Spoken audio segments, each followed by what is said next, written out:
I came here to honor the late Prime Minister of Serbia, who was killed on the 12th of March 2003, Zoran Djindjic. I met him several times when he was a mayor, during the student protest, when I was CDS chairman, and later during this time as Prime Minister in Vienna. And he was a great man. They called him the Kennedy of the Balkans. He was really the incarnation of European Serbia, and I miss him. He was a great man and a great European. There's many videos of him online, and I recommend everybody to see them and to never forget his legacy of European Serbia. And that's also what I hope that it will be. With him as Prime Minister, I'm sure there would have been already EU membership of his country, of Serbia.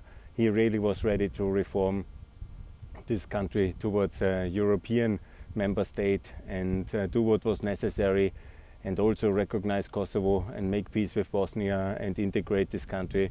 And I think for this he was killed.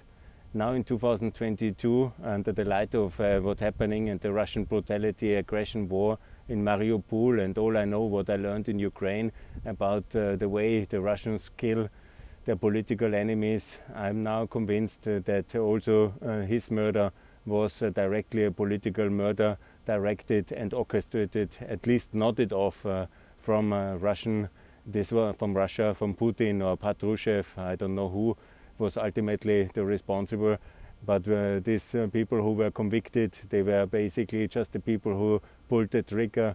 But the brother of Milosevic was in Moscow, the ambassador, and there was always a very, very strong backing. And the whole rise of Putin is connected to the Kosovo War, the Chechen War, the reconquest of Ukraine and the reconquest of Serbia, and all like Chernobyl, who wanted to bring Ukraine in the West, and Djindjic, who wanted to bring Serbia in the West.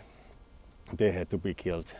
Of course, it will never be proven, but I'm absolutely sure that this is the reality. And I'm very sorry it took me so long to understand that. And once the archives will be opened and everything will be clear, maybe it will take decades to understand what Russia really committed in terms of crimes. But one day the truth will come out.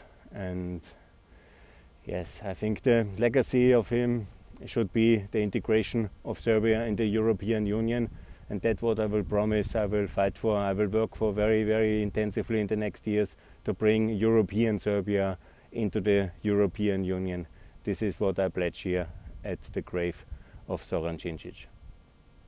God bless him, God bless his memory, God stay with European Serbia, and let's integrate Serbia in the European Union. Thanks a lot.